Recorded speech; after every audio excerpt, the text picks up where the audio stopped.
Hello, welcome back to the MMA Split Pick Show for one of the biggest cards of the year, UFC 276 International Fight Week, headlined by the one and only last stylebender, Israel Adesanya, taking on the killer gorilla, Jared Cannonier. We've got a trilogy fight as well. It is Max Holloway versus Volkanovski 3. Third time that these guys are going to be running it through. And yet somehow we have no Josh. But we do have Sly back. He's not missing one of the biggest cards of the year. Josh, of course, would not want to miss this himself. He unfortunately got COVID yesterday, and to make it even worse, it's his birthday today. So it's a bit of a rough old ride for Josh. So we're hoping he's well, wishing him all the best. He did submit his picks, so we're not missing out on that. We're all entered for this week's competition. Sly, it's actually a good thing that you're here for this one because you and me somehow managed to tie on last week. Yeah, Picks we're sure and about methods. this. We're sure, yeah, we're sure. 100% sure. We both had 7 correct picks. We both had 3 correct methods. Okay. 1.5 to me, 0.5 to you, 0 to Josh. I've started this competition better, and I'm planning on keeping that run going for this massive card. What is the price for this one? I thought we established this. It's something like the winner picks the loser's punishment or something like that, within reason. There's And no then like financial gain or anything like this. I think we said that like we can all put €5 in or something like that. I'm just saying there was a lot of I think and maybe in the last few sentences, Matt. Is this? I can't remember it very clearly. Oh, those are my fancy skins. I'm gonna take one. You may take one of my fancy skins I'm gonna come as with we fancy. immediately disqualify ourselves from any children viewing our show. It's a fighting show, Matt. Children watch fights. Yeah, they shouldn't though. This is true. It's violent. Going on to this card before we start doing the picks, how excited are you for this I'm card? very excited. I'm hopefully gonna be able to watch it. I think I'm working Saturday night, so actually I think I'm only gonna be able to watch the main card, which is a shame. 'Cause I think the on the card, the prelims are actually really good. So yeah, I'm hoping not to miss too much of them. But yeah, the main card's really good. The top 4 fights could be the main event for Any other card. Yeah, I so- agree. We've lost Miesha Tate versus Lauren Murphy. Oh, they've You lost are the not method upset. You are not upset about this.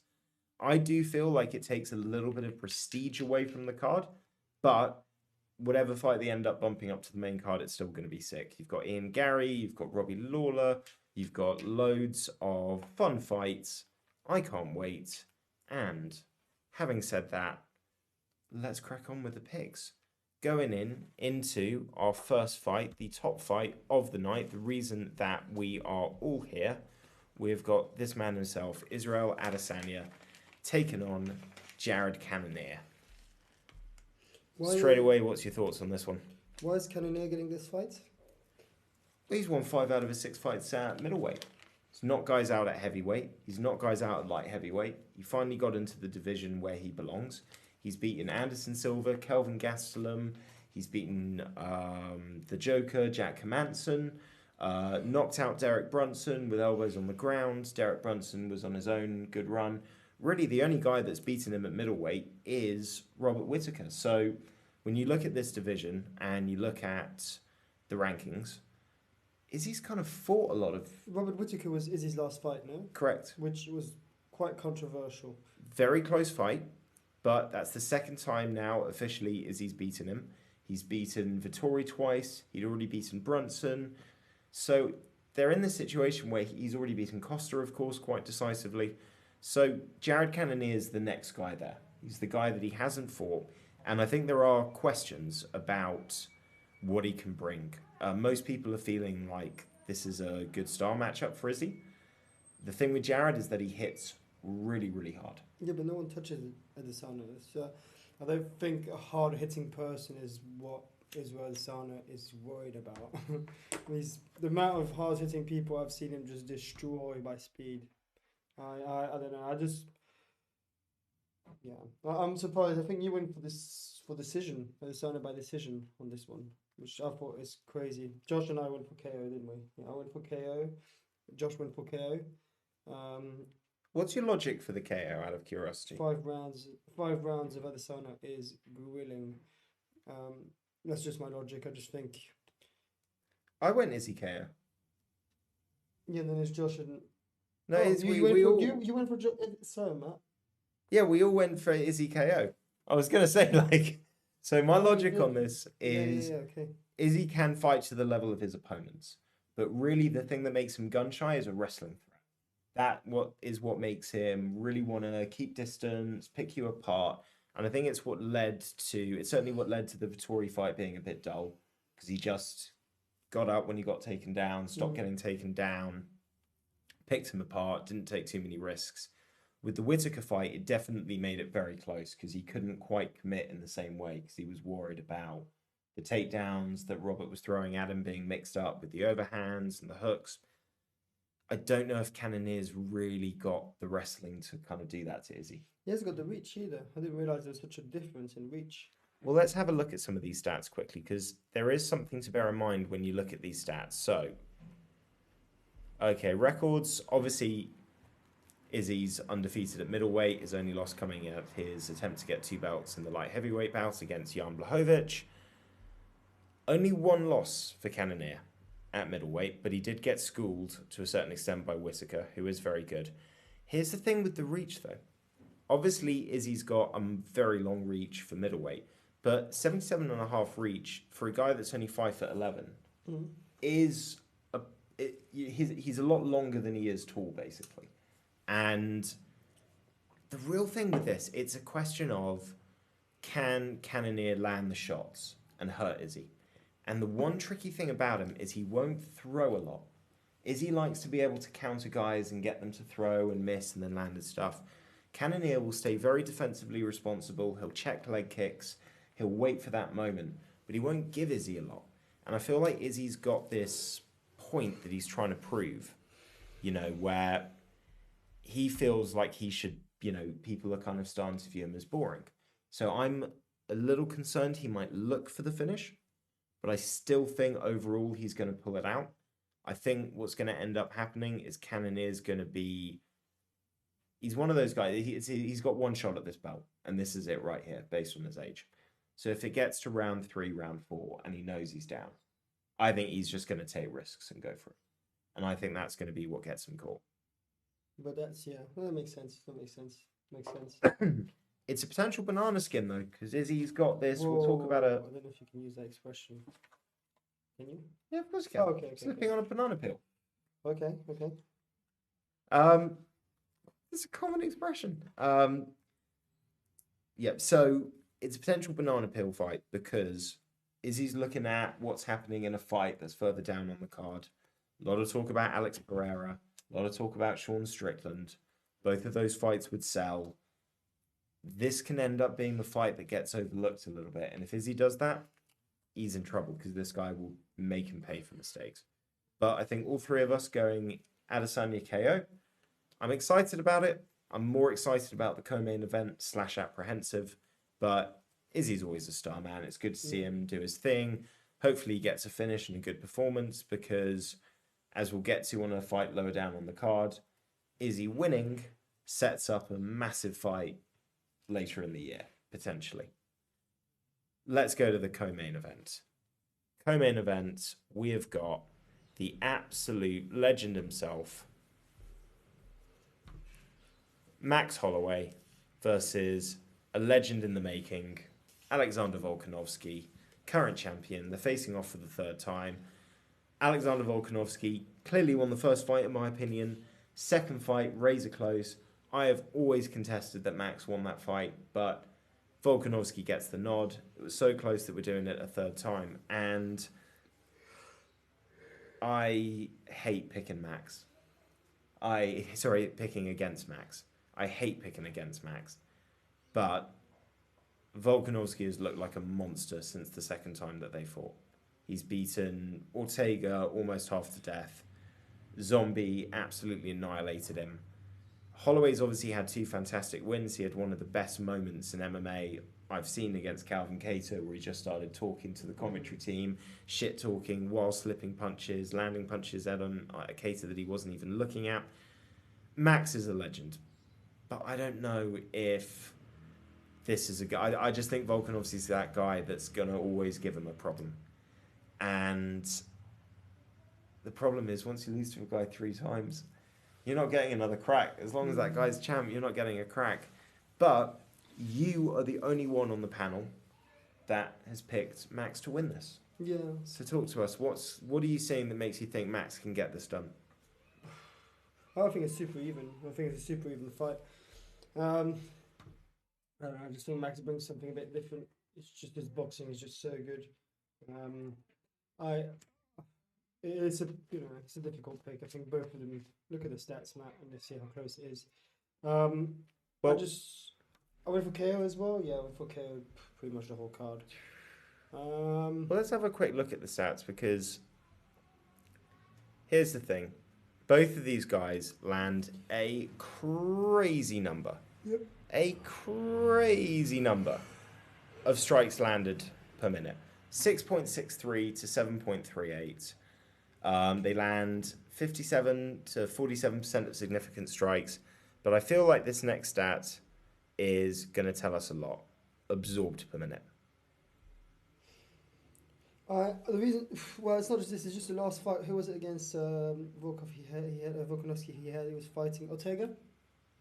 Ortega was the last fight he had. No, the Korean Zombie was his last fight. Okay, well, take that one out of the way. But against Ortega, I saw him get caught quite a few times. I'm not saying like quite a few times by things that were not as fast as what Max Holloway has, and that's where I'm thinking it might be more tricky. I mean, if you look at the stats, obviously it looks like Volkanovski should win this, just with his grappling. Well, he's got the grappling threat, and I feel like that's one of the things that's kind of tripped Max up a little bit, is that he's shorter than him. He's got to keep his hands a little bit lower because he's got to watch out for that takedown. And then Volkanovski's been able to use that to kind of set up the striking. The first one, was that a decision? It's decision, but it's always been decision, isn't it? Yeah, and it was a very unanimous. I mean, Volkanovski very clearly won the fight. The second fight, I can understand that Max feels he won that. But what worries me about Max is the way that he talks. He's still talking like he won both fights. And it's just the judges got both wrong. And the worry I have there is that makes me think that his logic is like, I don't need to really change too much. I just should have got the result. It will eventually come right to me. Whereas I feel like Volkanovski has shown massive improvement since their second fight. And Max gets hit a lot, man. I mean, he's never been knocked down. Never been finished with strikes, but he's absorbed the most strikes in featherweight history. Really? Yeah. He gets hit a lot. And eventually that's gonna, like, your chin's one of those things. Eventually it just gives up. And Volkanovski hits hard. I really want Max to win this. That's the crazy thing. But I feel like if he was gonna beat Volkanovski, it was gonna be in that second fight where he should have got the nod, in my opinion. I feel like that was his moment. I just think that Max has definitely improved in some areas, but I don't think he's improved to the same level that Volkanovski's improved. And Volkanovski has the confidence. He's taken less damage in recent fights than Max. I've gone Volkanovski. I can't remember if I said decision or if I said... You both said decision, I think. I said decision. Josh has also said decision. You said KO, so you think that he's gonna land the key shot? I want to believe. I don't think it's the most sensible statistical approach, but I want to believe. I like Max Holloway. I don't know, and also is that kind of underdog feeling. You've lost against a guy twice. You kind of like want him to win the third time. Come back. Well, I'll tell you what's funny about this whole situation. Volkanovski's talking about moving up to lightweight if he wins this fight, going for the double champ thing. If he moves up to lightweight, I don't see him going back down. Now, that kind of means if you think that even if Holloway loses this, he probably beats everybody else in the division at the moment, who's in that top 5, 6, 7 kind of ranking. It makes you think, like, what happens if he loses this third fight? Volkanovski moves up, vacates the featherweight title, and then Max Holloway ends up being the champion again by default. Or maybe should Max Holloway move up? Maybe that's a factor that should be explored. But could Max Holloway move up? He doesn't look very big. I mean, he's tall, but he doesn't. Cuts a lot of weight. It's just that I think so. He's moved up once and he fought Poirier and he kind of got beaten up a little bit. But it wasn't very clear if he was going to stay at featherweight, if he was moving up. I don't think he put weight on. I think he just went, I'm just going to cut less weight. And he looked a little undersized. My assumption would be that if he was to actually move up to lightweight and say, I'm a lightweight fighter now, he would put extra muscle on and bulk up a little bit. I think Max Holloway's best thing is his speed. It depends, because the thing is that, yeah, if he put too much weight on, yeah. But I'd say that there's probably an amount of bulk and weight that you could put on and not really lose any speed. And then if you also factor that you're moving up a weight class, you're moving up to other bigger, slower people. Yeah, and again, if you say that he's getting hit a lot, if he gets hit a lot by people heavier, he's gonna get knocked out. I don't know. I can't see. I can see if Volkanovski wins it, going up just to get another belt. I just don't see Max Holloway doing it. I don't know. Maybe not. Maybe I'm completely wrong. Well, listen, a lot of people are saying this fight decides the greatest featherweight of all time. If Max wins this, he's got to fight Volkanovski again. It's going to be 2-1 down to the guy. It's just going to keep cycling on and on. But we will see what happens. You've obviously broken away from the pack on that fight. And that takes us to potentially, it's basically a title eliminator, most likely. Not so clear if Sean wins, but certainly if Alex Pereira beats Sean Strickland in the feature fight, he's going to be fighting Izzy next, assuming Izzy beats Cannonier. So you and Josh, you didn't go for you both went for Strickland. We did. Both by submission. You went by submission and Josh by decision. Oh, Josh went by decision. So yeah, just to clear everyone, this is Alex Pereira taking on the legend himself, Sean Strickland, the shit talker who never shuts the hell up and is a problem for anybody on their day. So this is only Alex Pereira's third fight in the UFC. He hasn't fought a ranked guy, and all of a sudden he's fighting the number 4 or number 5 ranked middleweight. There's only one reason that they're doing this, and it's because they want him to fight Izzy. Of course. Pereira's like 34, 35. He hasn't got time. They can't bank on Izzy being the champ forever. He might want to move up at some point as well into light heavyweight. So they're trying to make this fight happen. Just the fact that could be a title eliminator, and we're looking at a guy with a 25-3 record and a 5-1 record in MMA is kind of nuts. But Pereira had an extensive kickboxing career, beat Izzy twice. First was a very close fight. A lot of people think Izzy won. Second, Izzy almost knocked him out. He then came back and knocked Izzy out in the third round. So, a lot of beef. There's a reason they're pushing this through. They can market this well. And Pereira is as dangerous as anybody standing up. The wrestling's a question, but they've literally given him the one guy in the top 10 that never wrestles. So, I think this is a really, really bad matchup for Strickland. I think Strickland's got, it's just not a good matchup. I don't know. I don't think so. We'll see. So here's the big question. Strickland usually likes to fight long behind the jab, but he's got a reach disadvantage. He's got a guy that can kick, that can really kick. Pereira's more of a boxer, actually, in kickboxing, but he can kick. Yeah, so I mean, he can kick. I'm not saying like he can't, but for example, Strickland, I don't think I remember Strickland kicking anything above like the knee height. No. And so you'd wonder why on earth has Matt and Josh gone for Strickland? Because he has been working with some really high-level wrestlers his entire camp, by everyone's accounts. I think he's going to wrestle.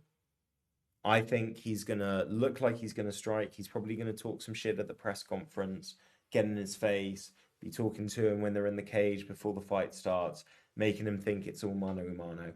And he's going to use that to try and set up a takedown and get him on his back. I'm pretty damn sure. The only thing that I think would fuck him is if his ego comes into play.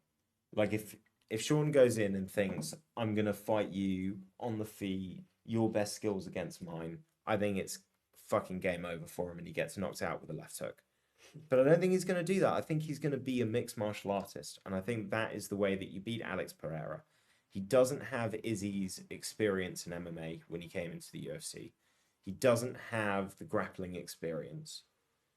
I've seen him be badly out-wrestled by low-level guys not that long ago. So I'm shooting for it. I'll put the question a different way. If we use like, because it's quite difficult to go, okay, who would win between Strickland and Pereira? You think Pereira stands a chance against Izzy? He's beaten him twice, and Okay. Izzy's... Do you think Strickland stands a chance against Izzy? That's how I see it. I'd see that Strickland has no chance against Izzy. I see that Pereira has a chance against Izzy. And that's kind of But where MMA... I know that MMA is weird. You know, it doesn't mean that because you beat one person you can beat everyone else. Yeah. That's what I mean. Eh? But that's where I kind of base myself on the thing. If I find something in the middle, that's where I kind of looked at. But here's the logic. There is no situation where Izzy would try and implement takedowns and wrestling to Pereira. He'd say, my best skills against your best skills. And in MMA, striking's different. I do think Izzy's improved a lot. Pereira's older. I think he's slowed down a little bit. I think there's elements. It's not as rushed. Kickboxing is 3-minute rounds. You tend to be far more aggressive. It favors different styles. Izzy's got more time to style and do his thing. There's more variety of kicks and strikes he can land. So there's a lot of reasons why he would feel he has an advantage. But I still feel that if you can wrestle, you can beat Alex Pereira if you're a good fighter. Yeah. So I don't think being able to wrestle is enough to beat Izzy, because he's got takedown defense. He's got the ability to scramble. I think his jiu-jitsu's better. So that's where the difference comes in, is that I don't think Strickland's wrestling would affect Izzy and he'd still outstrike him. Whereas I do think Strickland can out-wrestle Pereira and can take advantage. You, of course, I'm guessing Pereira KO. Yeah. Probably a strong pick. Knee to the face. So, yeah, me and Josh fairly aligned. You pretty different at the moment, and I don't know if that's going to change. I think we're all aligned on this next one. No, we're not. Oh, we got different methods. But let's talk about probably your favourite fighter on the card. Sugar Sean O'Malley, taken on, you could argue, his second real fight in the UFC following Chito Vera, against like a real tough guy. Because Pedro Nunez is tough as shit, but he's on a losing streak. He's on a bad losing streak. Let's bring this up. Let's have a look at Sean and Pedro. Sean obviously destroyed Julian Paiva. Looked fantastic doing it. Only that one loss to Chito Vera. Pedro Nunez, 19-7, but a lot of those losses come in pretty frequently and pretty recently. You know, every time it feels like he fights that top guy, he loses. He couldn't beat Dominic Cruz. He couldn't beat Jose Aldo. There was another guy that he lost to where he kind of just got schooled, Aljamain Sterling. And he starts so well, and then it feels, Frankie Edgar, that fight he lost as well. He starts well, and then it feels like something goes wrong, or he loses confidence, and it all slips away from him. And he's very short, 5'6", compared to 5'11". You want to talk about a reach advantage? Yeah, no, it's I can't see. Statistically, I can't see how Muniz wins this, and stylistically, I can't see how he wins this. I can't see how he wins this. Like, I can't. And the thing is, I would have gone for a decision if it wasn't for the last few fights of O'Malley, where I think he's got a bit more powerful. And also, if Muniz is down on points, he's going to try and go for it, and he's going to get countered, and it's going to really, really hurt. Well, I think the other factor is, so what are Pedro Muniz's sort of advantages here? Well, how could he potentially win this? He's extremely durable. Like, nobody knocks this guy out. They beat him, but like, I've seen that guy take so many shots to the chin and just keep going. So he'll be in the fight. And this is why I've gone for a decision win for O'Malley on my pick, because I do think that Pedro Muniz will just hang in there. And because he can hang in there, that can be discouraging for guys. It's just extra moments where maybe they get a bit reckless and they give him an opening. He has got power. Knocked out Cody Garbrandt, he can land hard, and he throws hard leg kicks. And the one question we really have about O'Malley is durability of the legs. That's been the only times that we've really seen him have issues in the octagon. So that is where the potential banana peel comes in. He's going to have to be careful about throwing his leg kicks. He's going to have to watch out for leg kicks. He's going to have to be able to take the leg kicks.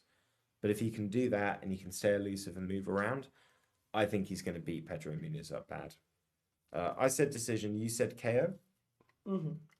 And Josh said decision as well. Yeah. Now, at the moment, that's all the fights that are officially on the main card, but we're pretty sure one of these prelim fights is going to be bumped up to replace Tate versus Murphy.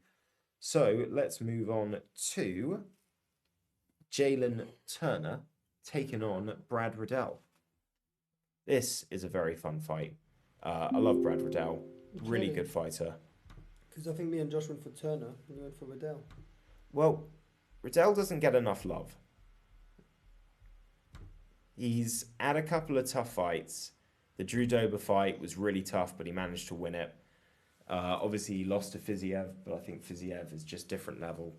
And I'm going to imagine that one of the reasons that you two have decided to go for Jalen Turner is because he is 6'3" with a reach of 77 inches. Have you seen the leg reach as well?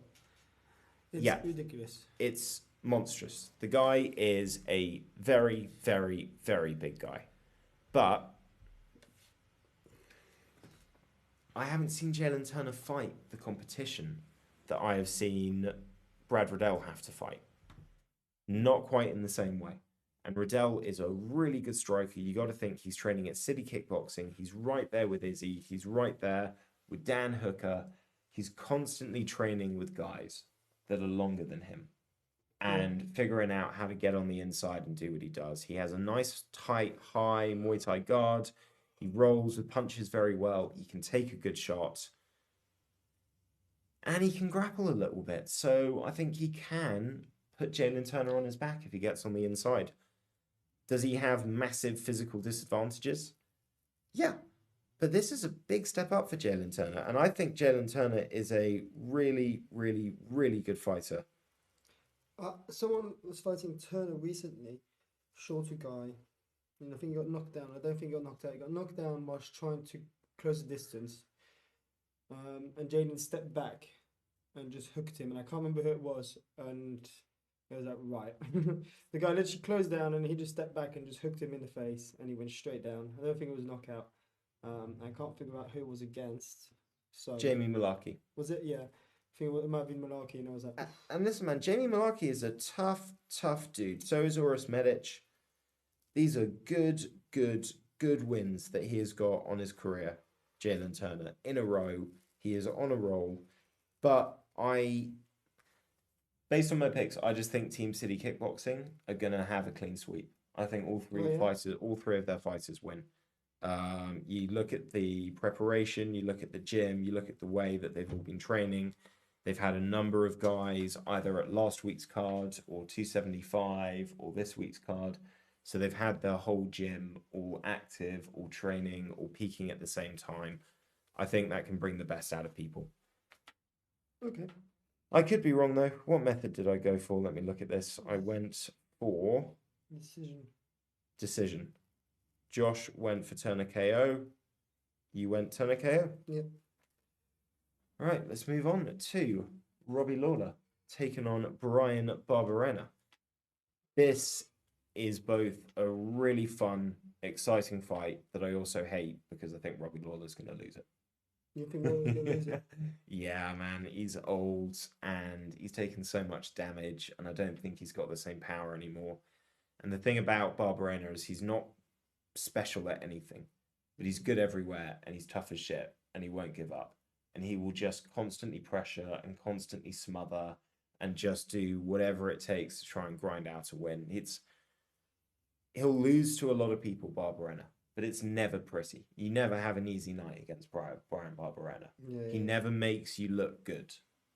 And Robbie Lawler, he beat Nick Diaz, but Nick Diaz was all over the shop in that fight. That wasn't a fight. And he still didn't look fantastic in it. I gotta go Barbarena. I can't not go Barbarena. And I hate it because I fucking love Robbie Lawler.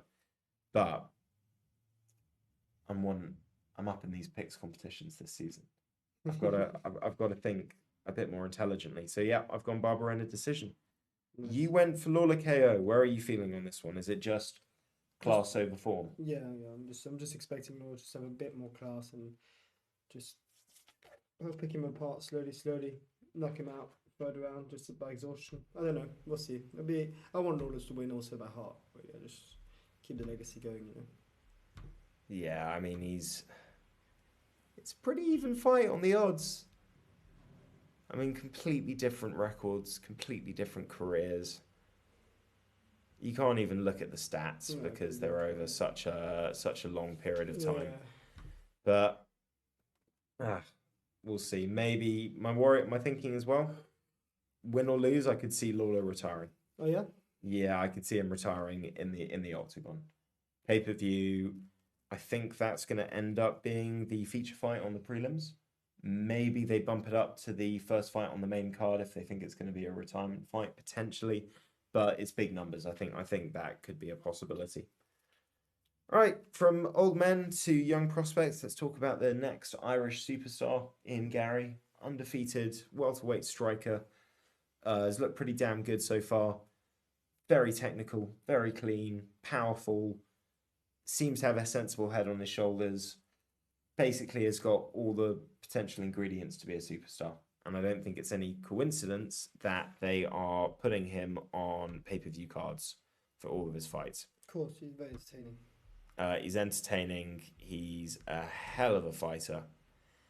Gabe Green's not an easy guy to beat though, man. I don't really know much about Gabe Green, to be honest. Gabe Green's had some good wins, but what's really impressive about him is until his last fight, he had really bad vision. And he had it wasn't LASIK surgery, but it was some kind of eye surgery and it corrected his vision.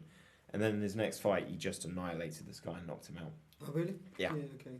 So, obviously, I've gone for Ian Gary because I really think the guy might be something particularly special. But this is not a gimme fight by any stretch of the imagination. No. By any stretch of the imagination. I mean, look at that just there. Strikes landed per minute by Gabe Green. Yeah, it takes more than he lands. Absorbs a lot. That's the only issue with him. I think it's Gary's heart. He hits hard. 100% takedown accuracy, though. Yeah, but I don't think Ian Gary's going to be taking him down. I think Ian Gary's going to be hitting him. No, he's got 100% takedown accuracy. Oh, is that accuracy? Takedown accuracy? Oh, shit. I thought it was defense. Yeah, and the thing is that Gary's a pure striker. So this is going to be one of these where you've got to be smart about it. I'm still going Gary. I back him. But you went for decision, no? I believe me I and went Josh decision. went for KO. Yeah, you guys think this is going to be the greatest card of all time. No, I went TKO on this one. I went TKO. Josh went decision. One of you went decision. Yeah, Josh went decision. Oh. You've basically just gone knockout or sub for everything apart from one fight. Until this one, it's all KOs for me.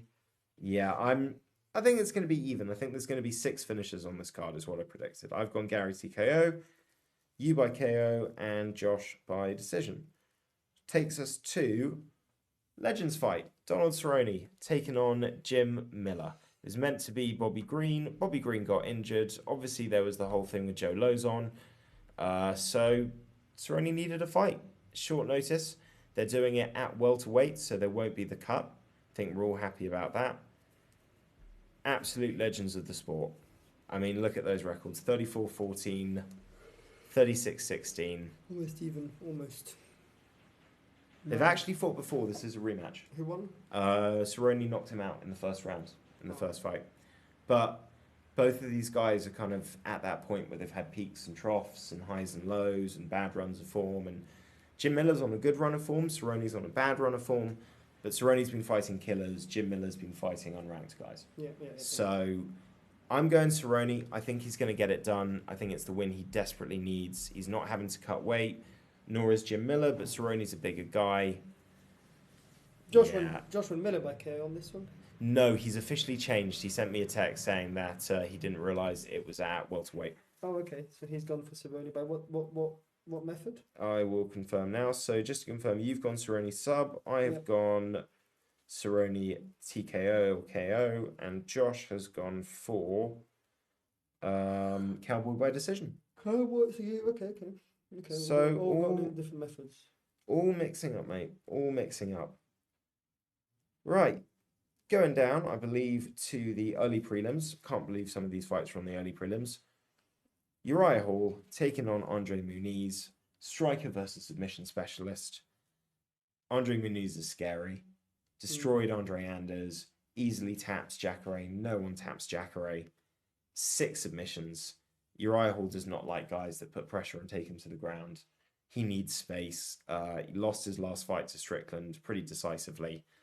I have gone Muniz, I believe, by submission. Yeah, I'm still believing in Hall. I've got Hall KO is what I went for. Josh has also joined me in a Muniz submission. Yeah, you guys really believe the Muniz submission, which is probably going to happen. But Hall KO is also a possibility. You never know. Uriah Hall wants to bounce back. He just had a loss. He's a very serious guy. Takes his fighting very, very seriously. Different clash of styles. We'll see what happens. Macy Barber takes on Jessica Rai at flyweight. Macy Barber on her way up. Jessica Rai in terrible form on her way down. It's all gone wrong since her title fight, aside from the Vivian Araujo win, which has aged very nicely, but confidence is everything. I've gone Macy Barber just on confidence and form. I think she's just going to pressure her, wrestle her, big, strong, eyes slowing down. I think I said decision. I think you said decision for Barber. Josh went decision as well. So we're all carpooling on that one.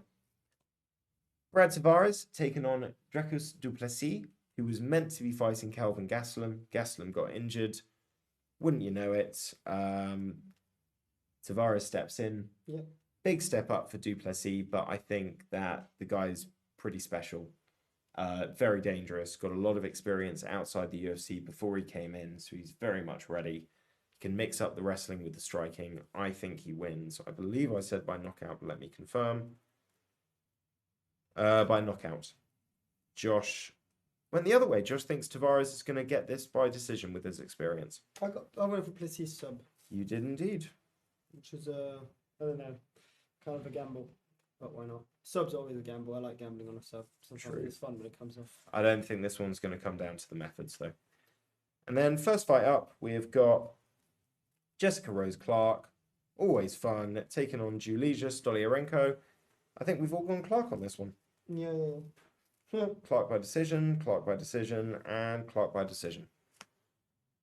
Pretty much after the first fight, I'm hyped for everything else that's on this. It's International Fight Week as well, so there's going to be lots of cool stuff going on. I think it's Khabib and DC both getting officially inducted into the Hall of Fame this week. So, Matt, to interrupt you, what does International Fight Week mean?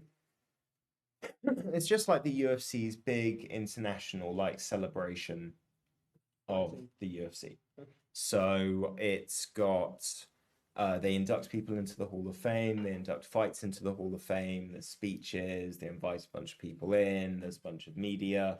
They always try and make the fight card absolutely massive in Vegas. So there's a whole kind of variety of things, but it's their summer kind of centerpiece, if you will. And it very much kicks off the summer tour, which is kind of already started for 275, but this is like the big marker. And then obviously all throughout July, August, there's right through to September, there's pretty exciting cards. Nice. July, we've got obviously this pay-per-view, 276. We've got 277 at the end of July. We got the trip to London. Yep. We got 278 in August. We've got UFC Paris in September, plus 279. Loads of cool shit going on. It's a big summer for the UFC. This card's fantastic. And guys, if you want to leave your own picks in the comment sections, please feel free to. If you guys do better than us on the picks, we'll give you a shout out on the breakdown show next week. Quick apology for there being no breakdown show of last week's card. Sly was unfortunately working, couldn't watch it. Josh got COVID, couldn't talk about it, so c'est la vie, shit happens, but we will be back with a breakdown next week. Leave a like, subscribe if you're not subscribed. Hope you're enjoying the content, and as always, by Dave, by Laura, by Trifo. Bye, guys.